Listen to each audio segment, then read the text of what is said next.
आरो मोनसे खोथाया बे जे दानि बिटिआर सरकारा कोनो प्रकारे साकरि होनो हाया मानो होनोबा साकरि होग्रा बिपिएफनि सरकारनि आमोलाव दाजानाय मोनसे सिएसबि बर्ड दंमोन बे सिएसबि बर्डआ गभर्नरा जेला बेवहाय बिटिसिआव खुंनो फैदों होमबा गभर्नरा सिएसबिखौ सिफायदों आरो सिएसबिखौ माने बिटिसि गभर्नमेन्टआ दानाय आरो बेखौ गभर्नरा गावनो माने माबा होदों अनुमोदन होदों ओमफ्राय मोनसे खोथाया जाबाय बिटिसिआ गावहानो आयेन बानायनो हानाय क्षमता दं गावनि आयेननि गेजेरजों साख्रि होनायनि इन्टारभिउ खुंनायनि बिथांमोनहा सिएसबिखौ बानायदों गतिके बे सिएसबिखौ गभर्नराबो सिफायनो हाया बेखौनो चेलेन्ज खालामनानै सिएसबिनि गासैबो चेयारमेन मेम्बारफ्रा लोगो नांनानै हाइकर्टआव केस होदों दा हाइकर्टआ सिएसबिनि फेभाराव फैगासिनो दङ आरो सिएसबिनि केसआ जोबागौमानि हाइकर्टआ बेनि सायाव देरहानाय जेननायखौ अर्डारखौ होआगौमानि भार्डिक्टखौ होआमानि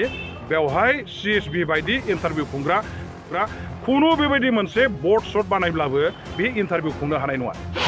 रायजोफोरनि गेजेराव माने गसंनानै आसामनि मुख्यमन्त्रि बिथांखौ खावलायदों थाबैनो बिथाङा बेवहाय बे सिन्डिकेटखौ सोरनि दैदेननायाव जागासिनो दङ सोर नेताया बे सिन्डिकेटखौ सालायगासिनो दङ बिटिसि सरकारनि जानानै बे नेतानि महर मोखांखौ रायजोनि सिगाङावहाय लाबोनांगौनि थाखाय तदन्त खालामनांगौ आरो रायजोफोरनि स्वार्थआव गोरिब गुन्द्रा फिसा फिसौ बेफार बानिज्य खालामनानै जाग्रा जोंनि बिदा फंबायफोरनि रांखान्थियारि जौगाखांनांगौनि थाखाय बे ओनसोलाव नैबे श्रीरामपुर गेटनि जे सिन्डिकेट बेखौ थाबैनो बन्द खालामनायनि थाखाय आसामनि मुख्यमन्त्रिया जाहाथे बेबस्था लायो बेखायनो आं खावलायनाय जाबाय मोनसे सरकारनि इएमफोरनि गेजेराव कमन आन्डारस्टेन्डिं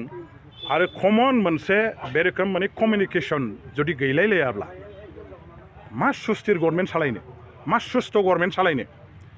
मोनसे फिसा बिसयनि सायावनो दिनैहाय जुदि क्लियार काट बिथांमोनहा नंगौ खोथाखौ सानै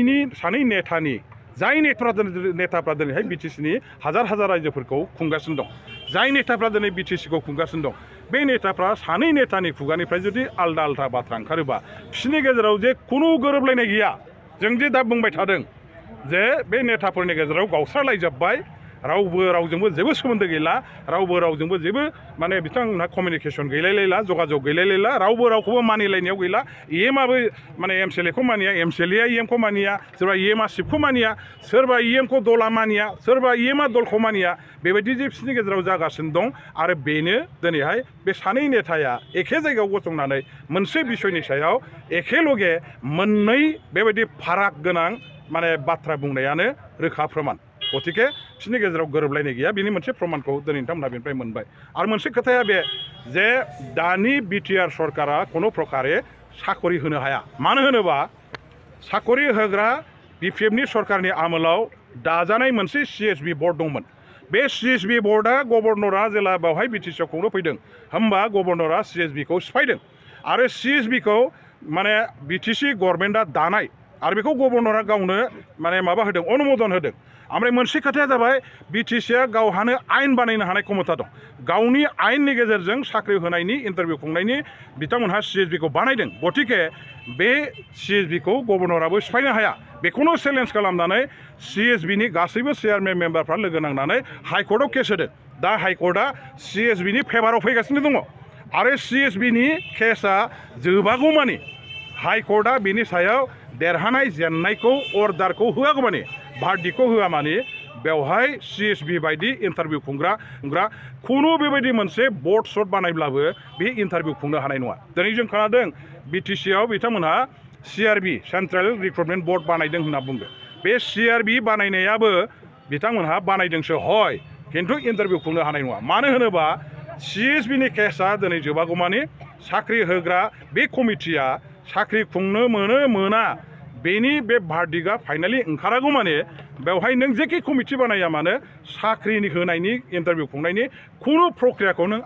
माने आरम्भ खालामनो हाया मानो होनोबा दिनै बे केसआ राफा दाफा जायाखै बे साबजुडाइस जानानै दङ आरो साबजुडाइस जानाय मेटारनि सायाव गभर्नमेन्टआ खुनु खामानि मावनो हाया आरो बेखायनो बिसोर जेसेखि बुङा मानो 2023 सननि जुन माससिमहालागैयाव बिसोरो सासेनिबो साख्रि होनो हाया मानो होनोबा सिएसबिनि टार्मा 2003 सननि जुन माससिम दङ बेखायनो